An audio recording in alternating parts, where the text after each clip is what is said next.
বিভিন্ন সংবাদ মাধ্যমে এই তথ্য উঠে এসেছে যে গত 6 মাসে 147 জন নারী ও শিশু ধর্ষণের অপরাধের সম্মুখীন হয়েছেন, যার মধ্যে এই বছরের জানুয়ারি মাসে 39 জন নারী ও শিশু ধর্ষণের অপরাধের সম্মুখীন হয়েছেন, যা আইন ও সালিশ কেন্দ্রের রিপোর্টে আসছে।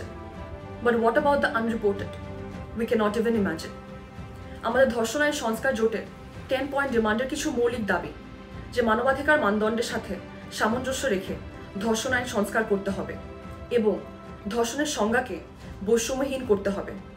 এর পাশাপাশি অতীব জরুরি যে কোনো ভুক্তভোগী যেন সুরক্ষা ও ন্যায় বিচার পেতে পারে, এর জন্য ভুক্তভোগী ও সাক্ষী সুরক্ষা আইন প্রণয়ন করতে হবে। খসড়া ভুক্তভোগী ও সাক্ষী সুরক্ষা বিল পাশ করা প্রয়োজন।